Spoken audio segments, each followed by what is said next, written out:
Hi everyone, welcome to my channel. I hope you all have had a great Christmas or holiday this month. I've been sick this month with a bad cough, so my video recordings are a little late, and I'm gonna do this one all voiceover because I still get random coughing attacks that I don't want to put you through. I'm gonna color in this book, A Little Grimm World Christmas by Karlon Douglas. It is a grayscale book, and I just love how these pages turned out, and I love using different mediums in here. So I'm going to be coloring a Christmas tree page that I'll get to, and I'm going to try to keep this lighting effect that is going on with the star. Pretty simple page, but some fun things to work out, like getting that lighting effect just right. I will be using alcohol markers, so just putting some cardstock here in the back to protect the next page. And I'm starting with the tree first, and I'm going to use the Ohuhu brush tip alcohol markers.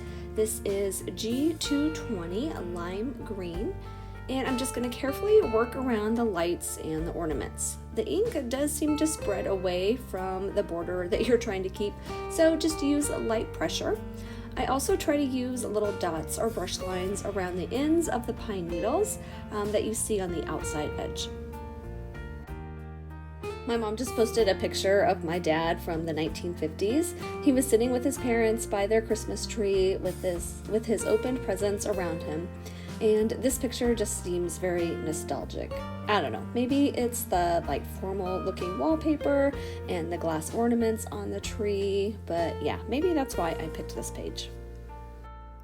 I'll go ahead and finish about half of this sped up, and then I'll finish the rest off camera.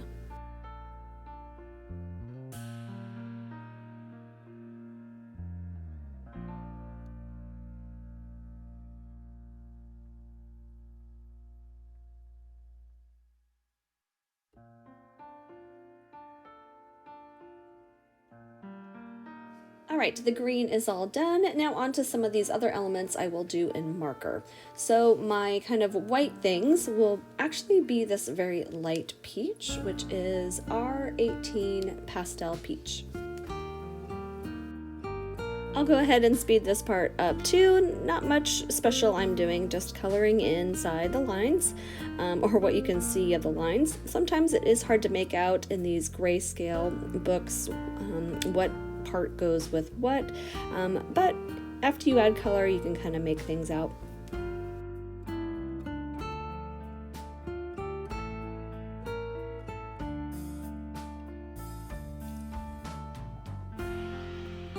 Alright, let me zoom in here a little bit, and I'm going to be using R30 Pale Cherry Pink for my red base.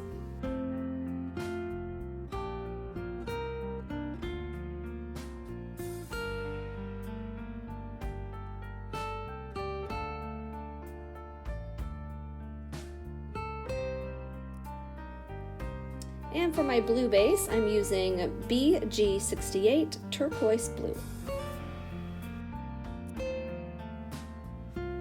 Alright, for my star and some of the smaller stars, I'm going to be using this really pale yellow.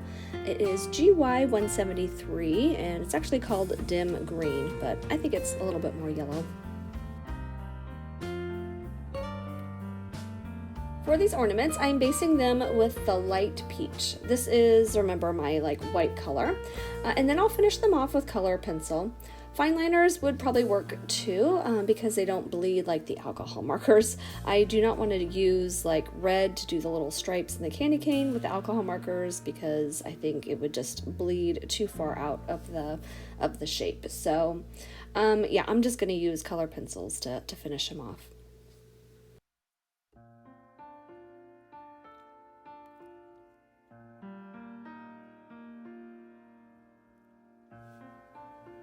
And I'll be using Prisma color pencils. For the red elements, I'll be using 1013, 926, and then 122, and 1030 for my darkest shadow areas. Alright, let me zoom in here, so hopefully you can see what I'm going to do in these small ornaments.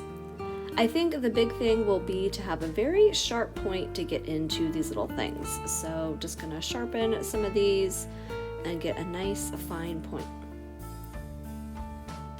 All right, on some of these ornaments, you can see that there's some little white lines in here. So I'm just gonna try my best to kind of figure out what is going on and trace around and then fill in. That's usually why I like to base a lot of my stuff with lighter markers, because it adds color, but it doesn't take away from the original lines that you can see. If you were to just go in with color pencil, some of these really fine details get erased. So yeah, that's why I try to do stuff with marker first, and then figure it out with color pencil.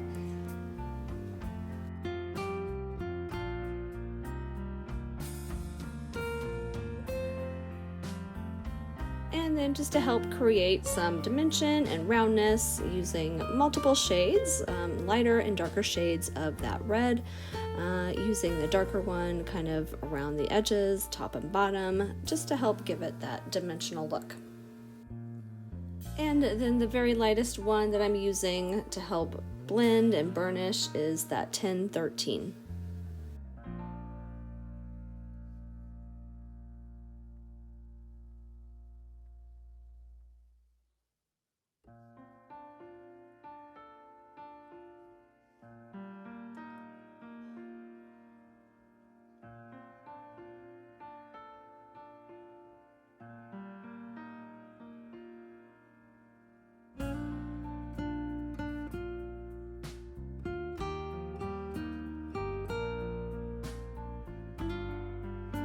And on some of the grayscale, you can tell where the darker shade is. So I'm using the darker one first and then going over with the lighter red.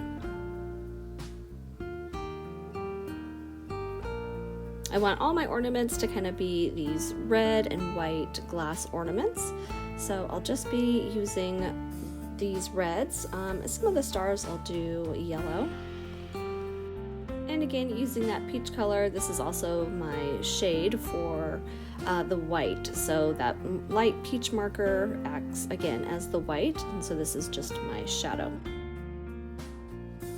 All right, now for this candy cane, as you can see, well, I zoomed you up even closer, but as you can see, it's really lost some of the details. It's so bright white that you really have a hard time seeing the lines. But thankfully, I know what a candy cane looks like, so I'm not going to be too concerned. I'm just going to do it red and white stripes. If I can go over the correct lines, that's fine, but if I miss it, that's fine too.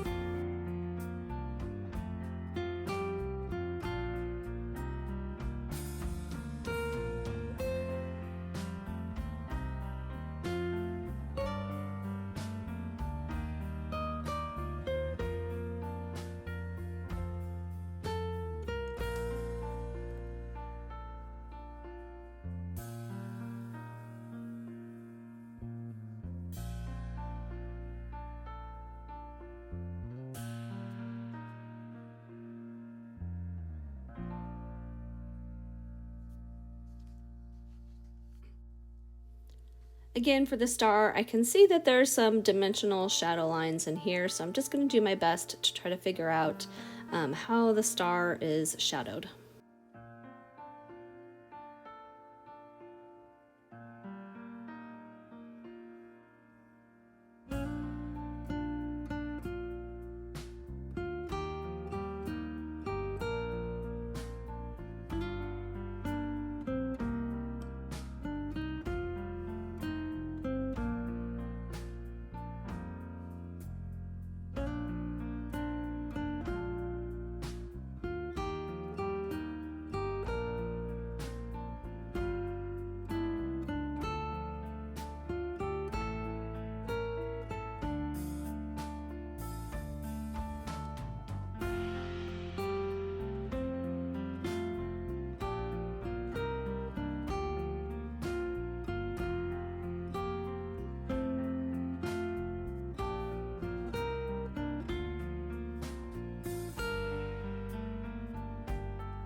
Alright, the ball is a little bit bigger area to color, so now I can really have fun and use the different shades of reds to blend for highlights and shadows. So I'm going to use a very light covering with 1013, and then I'm going to add the next lightest color, which is 926. And I'm going to do mostly all the way up to the top, but leaving a little bit of bright spot at the top. So just light pressure at first, just to get kind of an all-over color on there. This side of the ball is going to be darker, so I can carry this one up a little bit farther. I'll cover up that light spot and try to remember to find it at the end and with white Posca and highlight it a little bit better. Alright, this is my next color, 122. This is the medium shade of red that I'm using, and again, I don't go all the way to meet up with that first shade, just concentrating more about halfway down the ball. And then my darkest shade, 1030, concentrating on that edge and then the very bottom. Again, kind of just light to medium pressure, and then I can start to blend those together.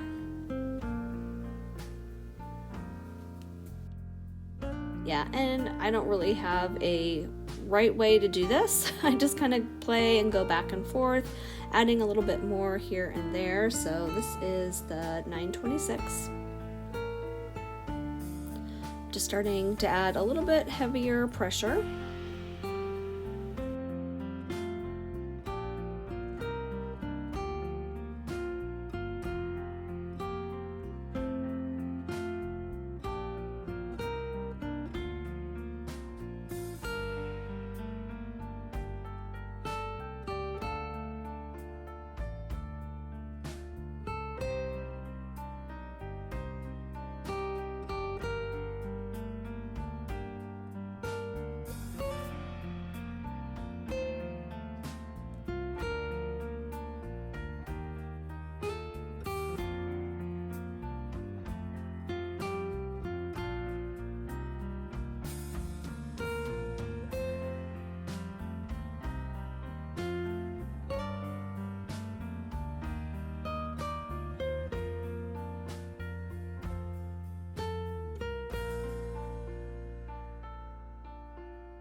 Alright, now I'm using a blender pencil, and this is just going to act as my blending and smoothing. It was pretty smooth already, but sometimes I want it to just really like mush it all together.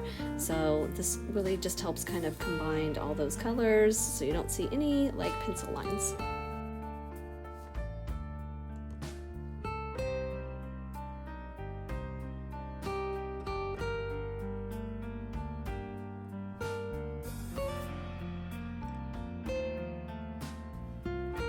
Alright, for the ribbon and some of the presents that I'm going to have red, I'm going to just do the same technique using those different shades to build the highlights and shadows.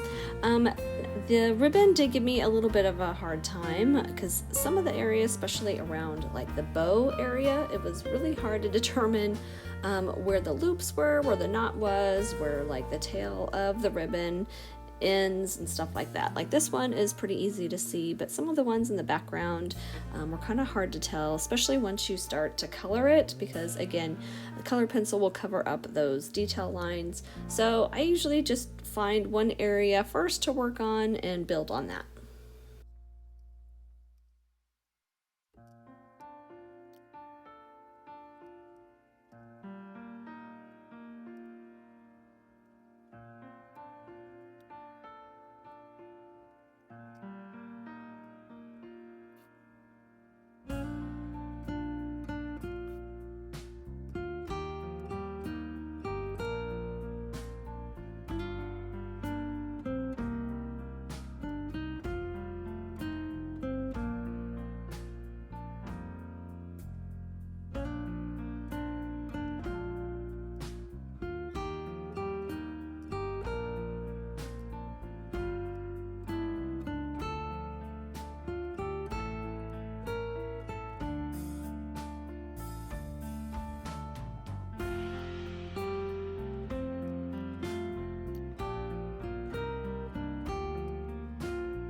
Alright, all the red elements are done. I even colored the bear in the same red shades.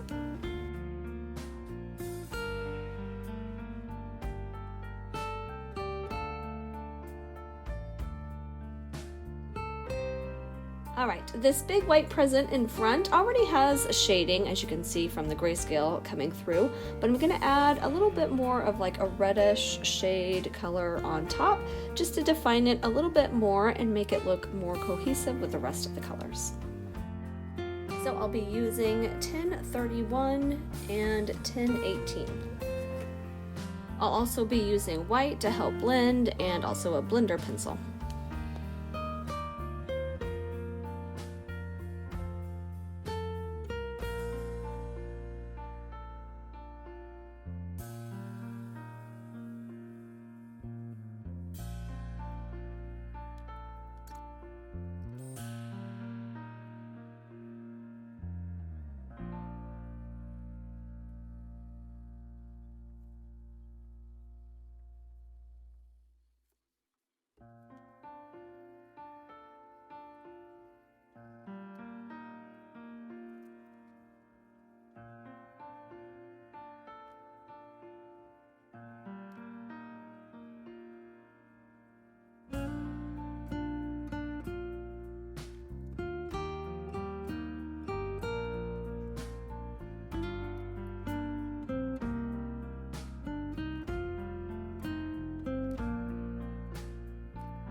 And again, like some of the other things, a lot of it loses detail in these really bright lights or in really dark shadows. So I'm just going to do my best to figure out where the shadow would be on the star, trying to make it look very dimensional.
And I'll speed this up while I do these smaller stars, but same thing. Some of these are a little bit easier to see, but again, you kind of have to just figure out where they go.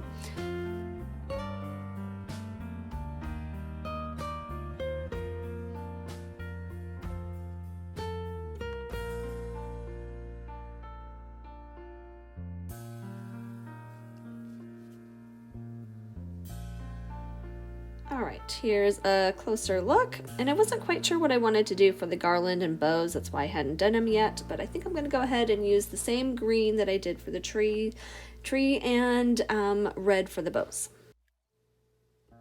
And again, because it is in this bright light and it's hard to see the details, I'm just kind of using a dotting method. I'm just doing a bunch of little dots, hopefully to create some texture, instead of just trying to color within a line because there is really no defined line. So yeah, the dots I think worked pretty good. All right, and then next I'll use those same red colors for the bow. And sometimes I found that using the darker shade to create the shadows first kind of helped figure out what was going on with the lines.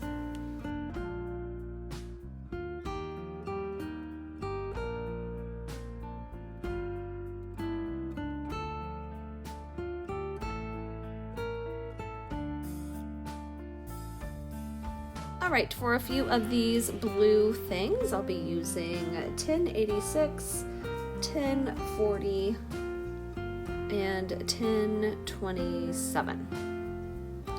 Same shading technique, using those three colors.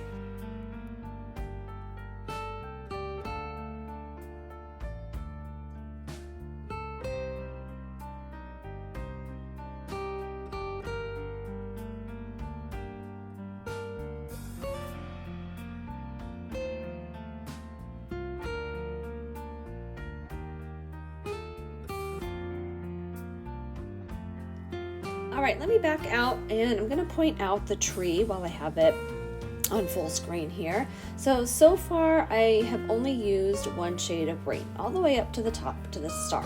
Now because there is a very intense shine from that star, the top of the tree has lost some of the details of the pine needles and branches. So with no dark shadows like the rest of the tree, it already seems like it's lighter, with nothing else done to it, which I think is pretty cool.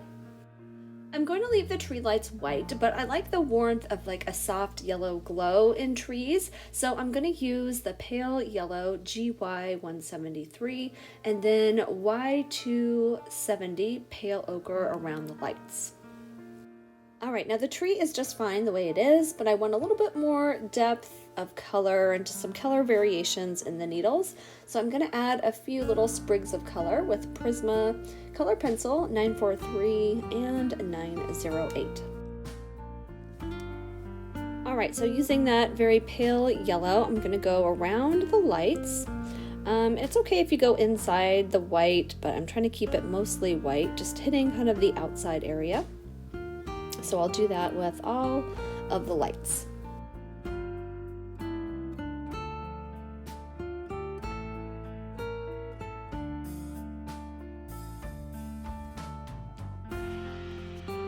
Alright, now using that pale ochre, I'm going to go around that first halo of yellow and just kind of tap in some of this darker yellow around the branches, like the light is glowing and hitting the branches and making it turn a little bit yellow.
All right, I think adding those extra colors in there gives it a little bit more lifelike feel to it.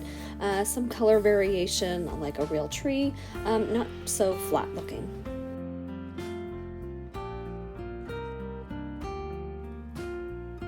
All right, and now I'm just gonna deepen the shadow a little bit more around these bows and the garland.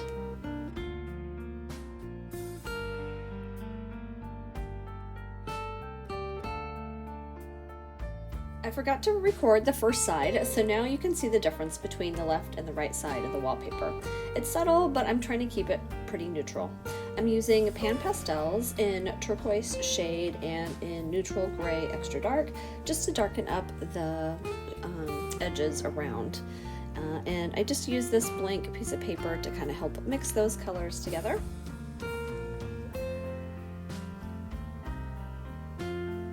And using these soft tools, I'm going to start up here where it's darkest, and then as the color kind of fades from the sponge, then I can make it lighter towards the middle. So just keeping it with the picture already, how it is light kind of in the middle band section around the tree, and then darker up at the top and bottom edges.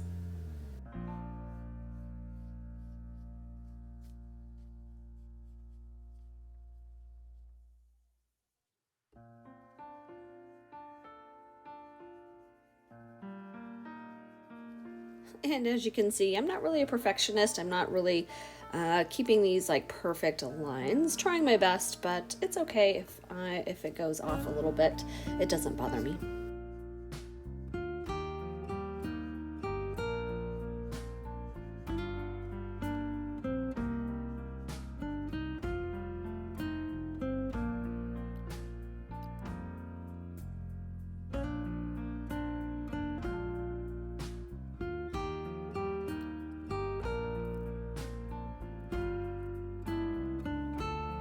All right, and for the thin stripes in the wallpaper, I'm going to use a Faber-Castell Pitt Pastel, and this is kind of a reddish brown shade, and I'm going to blend it with this little sponge applicator. Again, I'm not a perfectionist, so I could use a ruler here to make nice straight lines, but it really doesn't bother me, and then I'm going to use that applicator to help kind of blur and smooth that out. Anyway, so it's all good. I'm going a little bit darker here on the top and bottom edges. Again, using the background, the grayscale as my guide. So in this little middle section here, I'm gonna just barely add a line, just really lightly, and that will just help with that light effect.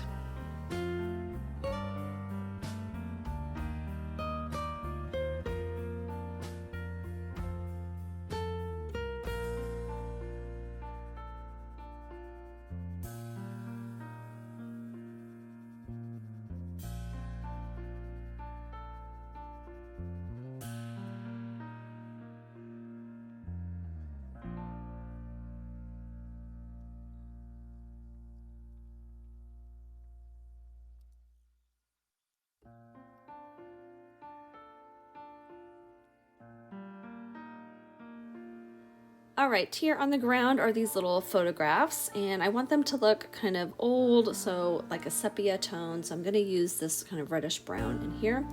And this one I can tell that there is a Christmas tree, but on the other one I cannot tell what it is. So I'm just going to use some of the shadows as my guide and just kind of color over those little dabs here and there, and then blend it out with that sponge applicator.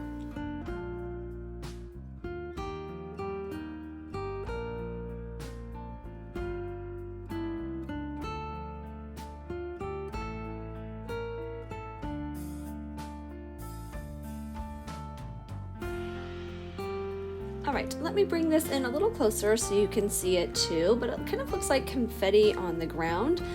Different little circles than the lights that are around the page too. So I'm gonna use a mix of some reds, a green, and a peach to create the confetti.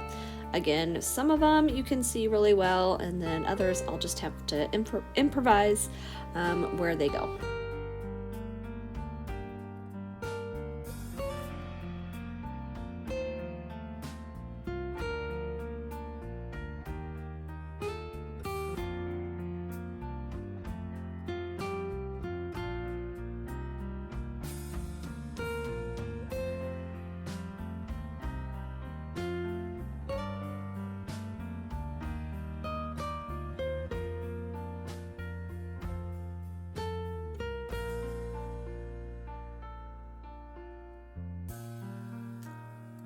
All right, and then for the floor, I'm gonna use this light peach shade and a little bit of that gray color too, but I'm just gonna color right over those little confetti spots. It's transparent enough where you can still make out the color. It just kind of blurs it a little bit. And then, yeah, I'm gonna pick up some of this darker gray shade, just a little bit, to kind of blur where the wall and the ground meet. And I can also use this to add some more shadows around the gifts and the bear.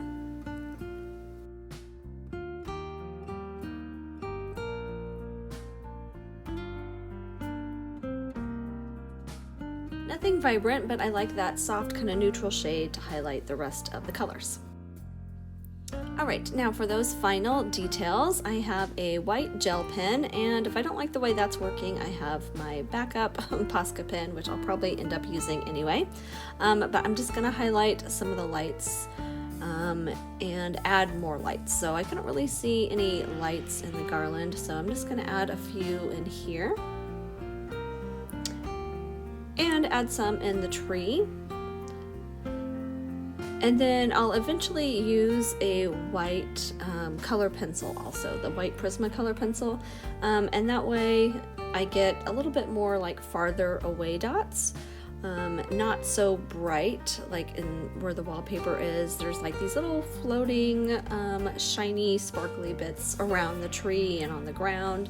So yeah, so some of them can look kind of far away and others can look more brighter and closer up. So I'll use the Posca pen for that.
All right, now I just want to emphasize that bright shine from the star a little bit more. I think it looks okay, but I think if we maybe try to emphasize it a little bit more, it will be more pronounced. So I'm going to use the PanPastel. This is white. I'm just going to use my finger this time because I'm lazy and I didn't feel like pulling out any more of the soft tools. But yeah, so I'm just going to try my finger. I'm just going to rub it right over this area here. And you can kind of see it.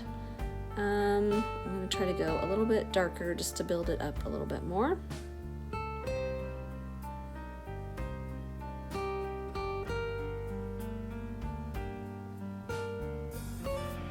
There you go. Now it's starting to kind of blur that top portion of the tree a little bit more. And maybe I want to add a little bit more yellow glow to it. So let me get my yellow.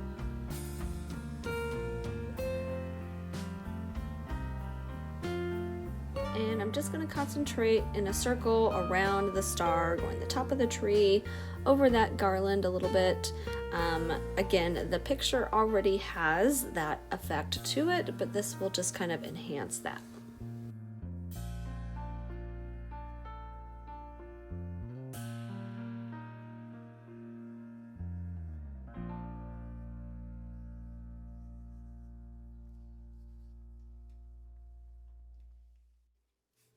Alright, the last thing I'm going to do is add some sparkle and shine to these ornaments. In my mind, they are these glass ornaments with some sparkle on them, some glitter.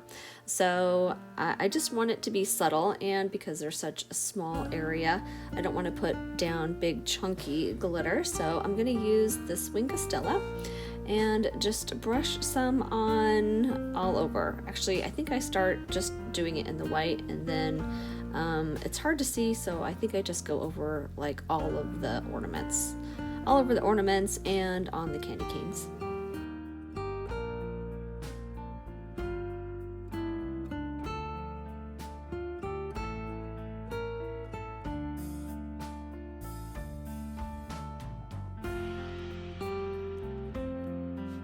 Alright, I am all done with this beautiful vintage inspired Christmas tree. I really like the simple color palette with the red and white ornaments, and then there are those pops of blues in the gifts and yellow in the tree. I will bring this up closer so you can see the color variations in the tree, which is subtle from afar, but it gives just that little extra when you see it up close. And of course we have that little soft shine in the ornaments. I hope you all enjoyed. Thanks for watching. Bye for now.